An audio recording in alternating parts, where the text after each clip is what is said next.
ऐसे व्यक्ति का बुद्धि के साथ कोई तालमेल नहीं बैठता। बुद्धि ऐसे व्यक्ति को बिल्कुल चील की तरह उड़ा के ले जाती है अपने हिसाब से। परमात्मा कहते हैं जिस व्यक्ति ने अपनी बुद्धि और आत्मा और मन को जीत लिया, उसने परमात्मा को जीत लिया। ऐसे व्यक्ति को जीतने के लिए कुछ और बचा ही नहीं इस दुनिया में। वही क्षण होता है जब आपको अपनी बुद्धि को रोक के रखना होता है, उस शांत जगह में। ठीक है, उस ठहराव में, उस हर हर महादेव, जय बजरंगबली। किसी व्यक्ति ने बहुत खूब कहा है कि अगर बाहर की ओर शांति छा जाए, चाहे वो आपका शांत कमरा हो, चाहे वो अंधेरे का समय हो, तो जब बाहर की दुनिया में थोड़ी सी भी शांति छा जाती है तो अंदर की जो दुनिया है इंसान के, वो जागने लगती है और अंदर की दुनिया ज्यादा पेनफुल होती है। इसीलिए इंसान अपने सुख को, अपने भोग विलास को बाहर की ओर खोजता है। और जो इंसान अपने सुख, भोग विलास और अस्थाई शांति को बाहर की ओर खोजता है, वो इंसान कहीं ना कहीं दुखी रहता है, क्योंकि परमानेंट शांति तो अंदर से मिलती है। अब बात यहाँ पे करेंगे कि बुद्धि क्यों नहीं चाहती। बुद्धि को तीन चीजों से नफरत है। आपके मन को और बुद्धि को तीन चीजों से नफरत है। पहली चीज ये कि उसे शांति पसंद नहीं है। जो बुद्धि बाहर की ओर भटकती है ना, उसे शांति बिल्कुल भी पसंद नहीं है, क्योंकि बाहर की ओर भटकने वाली बुद्धि को कहीं ना कहीं डिस्ट्रैक्शन चाहिए। उसे कहीं ना कहीं एक रुकने के लिए जगह चाहिए। उसे कहीं ना कहीं एक ऐसी चीज चाहिए जो उसको कहीं ना कहीं कंट्रोल कर सके। ये आपने हमेशा अनुभव किया होगा कि आपकी बुद्धि किसी चीज पे अगर ध्यान कर पाती है तो मात्र वो कुछ सेकंड के लिए, 10 सेकंड, 15 सेकंड, 20 सेकंड। ठीक, अगर वहां से आपकी बुद्धि हटती है तो आपकी बुद्धि किसी दूसरी जगह जाके रुक जाती है। वहां पे भी आपकी बुद्धि इतनी ही रुकती है, 15 सेकंड, 20 सेकंड, 25 सेकंड, ज्यादा से ज्यादा 1-2 मिनट। अगर वहां से हटेगी तो कहीं और चली जाएगी। बुद्धि एक बिल्कुल बंदर की तरह काम करती है। और इसका सबसे बड़ा नुकसान जो होता है ना, आपके पूरे जीवन को होता है। बुद्धि हालांकि देखा जाए तो बहुत बड़ा एक विषय है। ग्रंथों में, अध्यात्म में, धार्मिक चीजों में बड़े बड़े विद्वानों ने मन और बुद्धि के लिए बहुत कुछ लिखा है। ठीक है, लेकिन अगर आप फिजिकली इसको खोजने की कोशिश करोगे, अगर ये कोई प्रॉपर्टी नहीं है, ये सिर्फ एक कॉन्सेप्ट है, एक एनर्जी है जो सबके मन में काम करती है। लेकिन ये एनर्जी इतने स्ट्रॉन्ग तरीके से काम करती है, और खासकर इन चीजों से इसे नफरत होती है, इस एनर्जी को। ठीक है, पहली मैंने बताया कि अगर उसे बाहर कुछ फीड करने के लिए नहीं मिलेगा तो फिर ये बोर हो जाएगी। और जब ये बोर होगी तो फिर ये आपको चैन से बैठने नहीं देगी। तो इस भूख को मिटाने के लिए, इस बोरियत को मिटाने के लिए सबसे पहली चीज जो आपकी बुद्धि को चाहिए होती है, वो होती है इसका डिस्ट्रैक्शन। और वो डिस्ट्रैक्शन शब्द मैं आपके लिए यूज कर रहा हूं क्योंकि मैं आपका भला चाहता हूं। लेकिन आपकी बुद्धि के लिए ये डिस्ट्रैक्शन नहीं है। आपकी बुद्धि के लिए ये खुराक है, बहुत बढ़िया खुराक है। चाहे वो सोशल मीडिया हो, ठीक है, चाहे वो आपकी आंखों के सामने कोई पिक्चर चल रही हो, चाहे आप छत पे बैठे हुए कोई नजारा देख रहे हो, कोई ना कोई ऐसा फेवरेट काम अगर आप कर रहे होंगे, तो वो फेवरेट काम आपको लगेगा है तो आपके लिए, लेकिन एक्चुअल में आप अपनी बुद्धि को उसका फेवरेट भोजन खिला रहे हो। तो बुद्धि आपको, अगर बुद्धि ने आपको कंट्रोल कर लिया तो समझ लो आपका जीवन बर्बाद है। ये मैं दावे से कह सकता हूं, अपने जीवन का अनुभव मैं आपको बता रहा हूं। और ये निष्कर्ष है मेरी सारी एजुकेशन का, और जो भी मैं पढ़ता हूं वो सबका निष्कर्ष है। भगवत गीता में भगवान कृष्ण ने कहा है, जितात्मना प्रशांतस्य परमात्मा समाहिता, शीतोष्ण सुखे दुखेशु तथा मान अपमानयो। परमात्मा कहते हैं जिस व्यक्ति ने अपनी बुद्धि और आत्मा और मन को जीत लिया, उसने परमात्मा को जीत लिया। ऐसे व्यक्ति को जीतने के लिए कुछ और बचा ही नहीं इस दुनिया में। और ऐसे व्यक्ति ने, जिसने परमात्मा मतलब आत्मा, बुद्धि और मन को जीत लिया, ऐसे व्यक्ति के लिए सुख दुख, मान अपमान, सोना और पत्थर सब समान अवस्था होती है। ठीक है, और ऐसे ही व्यक्ति को जीवन में कामयाबी मिलती है जिस व्यक्ति का मन और बुद्धि और आत्मा पे कंट्रोल होता है। आत्मा से भी मेरा मतलब यहाँ पे कहीं ना कहीं मन और बुद्धि से ही है। तो ऐसे व्यक्ति के लिए मन और बुद्धि बिल्कुल बेस्ट फ्रेंड की तरह काम करते हैं। ऐसे व्यक्ति का मन और बुद्धि पे कोई कंट्रोल नहीं होता।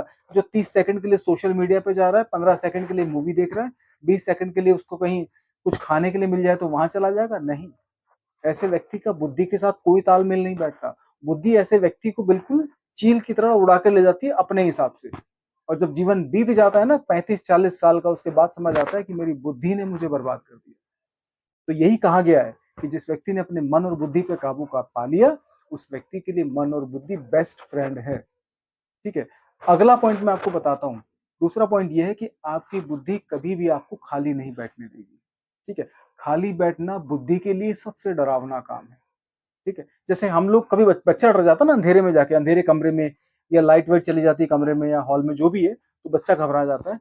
अगर बुद्धि को कुछ ना मिले ना अपने आप को फीड करने के लिए, चाहे वो सोशल मीडिया हो, चाहे वो कोई मूवी हो, चाहे वो गाने हो, ठीक है? चाहे कोई और एंटरटेनमेंट का साधन हो, अगर बुद्धि को इसमें से कुछ भी नहीं मिला, तो बुद्धि डरने लगती है।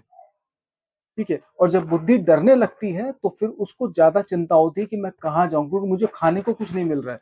वो आपके लिए बहुत फ़ायदेमंद चीज़ हो सकती है। अगर बुद्धि को कुछ खाने को ना मिले ना इन चीज़ों में से, ये डिस्ट्रैक्शन की बात कर रहा हूँ। अगर इन डिस्ट्रैक्शंस में से बुद्धि को कुछ भी खाने के लिए ना मिले तो वो आपके लिए बहुत अच्छी बात है। आपकी आत्मा के लिए, आपके जीवन के लिए। बुद्धि के लिए घबराहट की बात है वो। और वही क्षण होता है जब आपको अपनी बुद्धि को रोक के रखना होता है, उस शांत जगह में। ठीक है? उस ठहराव में, उस मोमेंट में, उस क्षण में आपको अपनी बुद्धि को रोकना है। और जब आपकी बुद्धि रुक के बैठेगी एक जगह, जब उसे कुछ जगह नहीं मिलेगी ना भटकने की, कहीं भी उसको खाना नहीं मिलेगा खाने का, उस वक़्त वो बुद्धि आपके काम की है। क्योंकि जब वो इधर-उधर भटक रही होती है तो आपके काम की नहीं है। स्थिर बुद्धि स्थिर बुद्धि जो होती है वो आपके काम की होती है। स्थिर बुद्धि और स्थिर मन की भावना ही मनुष्य को आगे की ओर ले जाती है। तो जब अपनी बुद्धि को आप स्थिर करके रोक लोगे, एक जगह बैठा के उसको रख लोगे बच्चे की तरह संभाल के प्यार से, तब जाके वो आपके कहीं न कहीं थोड़ा बहुत काबू में आएगी। वो हालाँकि बड़ा डरावना मंज़र होगा बुद्धि के लिए, लेकिन वहीं आपको संयम से अपनी बुद्धि को और अपने मन को रोक के रखना है। ये है सबसे इम्पोर्टेंट पॉइंट दूसरा वाला। और तीसरा पॉइंट मैं आपको बता दूं, तीसरा पॉइंट, बुद्धि को जैसे भी कुछ नहीं मिलेगा खाने के लिए, डिस्ट्रैक्शन नहीं मिलेगा, उसका ध्यान नहीं भटकेगा, क्योंकि ध्यान है ना बुद्धि। अगर जैसे ही बुद्धि को इन सारी चीजों से छुटकारा मिल जाएगा, उसे लगेगा कि मेरे मालिक ने मेरे पे काबू कर दिया है, तो बुद्धि कहीं ना कहीं आपको एक सिग्नल जरूर भेजेगी, कहीं ना कहीं आपको ये एहसास जरूर दिलाएगी कि चीजें मेरे कंट्रोल से बाहर जा रही हैं। बुद्धि आपको बहुत ही चालाकी से एक सिग्नल भेजेगी कि मैं कंट्रोल से, मतलब ये दुनिया कंट्रोल से बाहर जा रही है, लेकिन ये बहुत बड़ा छलावा है। क्योंकि बुद्धि, मतलब बुद्धि को आप अंडर एस्टिमेट नहीं कर सकते। बुद्धि के बारे में भगवान कृष्ण ने भी बोला है कि भाई, एक भगवत गीता में श्लोक है कि भगवान कृष्ण बोलते हैं कि मैं जानता हूँ अर्जुन कि बुद्धि को काबू करना किसी हर एक व्यक्ति के पास की नहीं, मतलब बस की बात नहीं है। बुद्धि को नियंत्रण में लाने के लिए कोई बिरला व्यक्ति काम करता है। उन्होंने बोला है और इस बात से सहमति जताई है कि अर्जुन, मैं इस बात से सहमत हूँ कि बुद्धि को काबू करना कभी-कभी ऐसा लगता है कि हवा से ज़्यादा मुश्किल काम है। ठीक है? जब भगवान कृष्ण का ये मत है भगवत गीता में कि भई बुद्धि को काबू करना किसी बिरला आदमी का काम है, तो आम आदमी की बस की नहीं होती, और ये बात मैं भी समझता हूँ कि अपने आप में बहुत बड़ा स्ट्रगल है, बुद्धि को काबू करना। लेकिन बुद्धि बहुत चालाक चीज़ होती है, जैसे ही आप उसको थोड़ा-सा बैठाने की कोशिश करोगे, वो आपको सिग्नल भेजेगी, और कौन-सा सिग्नल आएगा? ये सिग्नल आएगा, आपको लगेगा कि ये दुनिया और मेरा जीवन और मेरी जो चीज़ें हैं मेरे कंट्रोल से बाहर जा रही हैं। क्योंकि एक बुद्धि जिसको बहुत ज़्यादा भटकने की आदत थी, एक बुद्धि जिसको जगह-जगह अपना भोजन करने की आदत थी, यहाँ से भी खा लूँ, वहाँ से भी खा लूँ। एक बुद्धि जिसको बेकार की चीज़ों से अपने आप को संतुष्ट करने की आदत थी, आपने उस बुद्धि को उसके उसके मतलब बैठा के आपने उसको कान पकड़ के बैठा दिया कि नहीं, यहाँ बैठो। तुम बुद्धि मेरी हो, मैं तुम्हारा शरीर नहीं हूँ, मैं तुम्हारी आत्मा नहीं हूँ। तुम मेरी बुद्धि हो और तुम्हें मेरे हिसाब से काम करना पड़ेगा। तो बुद्धि आपको कहीं न कहीं सिग्नल देगी कि जीवन कंट्रोल से बाहर जा रहा है, लेकिन जीवन कंट्रोल से बाहर नहीं जा रहा है। ठीक है? आपको लगेगा कि मैं अपनी बुद्धि को छोड़ दूँ, यार ये क्या बोरियत है। और ऐसा नहीं कि बुद्धि आपको बोलेगी कि वाक़ई ये जीवन कंट्रोल से बाहर जा रहा है, नहीं। बुद्धि आपको सिग्नल देगी बोरियत का। बोरियत एक ऐसा पार्ट है बुद्धि कंट्रोल होने के बाद, जिस पे अगर आपने काबू कर लिया तो समझ लो आपने बुद्धि का करीब 50% हिस्सा जीत लिया। ठीक है?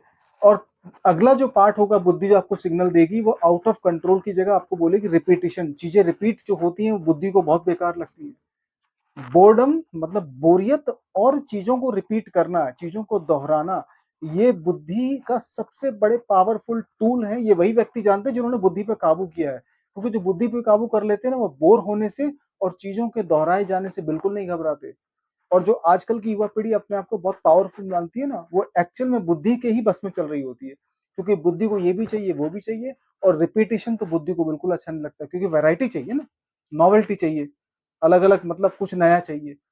तभी तो बुद्धि एंगेज रहती है। एंगेजमेंट का मतलब क्या होता है? एंगेजमेंट का मतलब होता है कि आप अटेंशन कहीं आपकी किसी चीज़ पे एंगेज हो चुकी है। एंगेज होने का मतलब है कि आपका ब्रेन यूज़ हो रहा है और जब आपका ब्रेन यूज़ हो रहा होता है, तो आप खुद भी नहीं पता होता कि आप अपने आप को ही खा रहे हो। आपकी बुद्धि अपने आप को ही खा रही है। लेकिन बुद्धिमान व्यक्ति जिसकी अपनी बुद्धि पे कंट्रोल होता है, अपने मन पे कंट्रोल होता है, अपने ध्यान पे कंट्रोल होता है, वो अपनी बुद्धि को खुद अपने हिसाब से भोजन करवाता है और अपने हिसाब से ही बुद्धि का इस्तेमाल करता है। तो बुद्धि जब-जब आपको 2 सिग्नल देने लगे कि आप बोर हो रहे हो और चीज़ें रिपीट हो रही हैं, तो कहीं न कहीं आप ये मान लेना कि आपका अपनी बुद्धि पे कहीं न कहीं नियंत्रण धीरे-धीरे बन रहा है और आप अपनी बुद्धि को वही भोजन खिलाओगे, जो भोजन आप चाहते हो। आपकी बुद्धि अपने हिसाब से भोजन नहीं कर पाए, ऐसा कभी मत करना। अपनी बुद्धि को अपने अनुसार भोजन खिलाना और भोजन क्या है बुद्धि का? वो चीज़, उस चीज़ में ध्यान देना जो आपके जीवन को कहीं न कहीं तरक्की की ओर ले जाए, आपके जीवन को कहीं एक अच्छी दिशा की ओर ले जाए। उसी भोजन को खिलाने की आदत अपनी बुद्धि को डालो। अगर अपनी बुद्धि को आप अपने हिसाब से चलने दोगे, तो आपकी बुद्धि सब कुछ खा जाएगी और आपका जीवन भी खा जाएगी। इसलिए भगवत गीता में कई दफ़ा, कई बार, कई जगह कहा गया है बुद्धि और मन को समझो और इसे नियंत्रण में लाने की कोशिश करो। हर हर महादेव, जय बजरंगबली।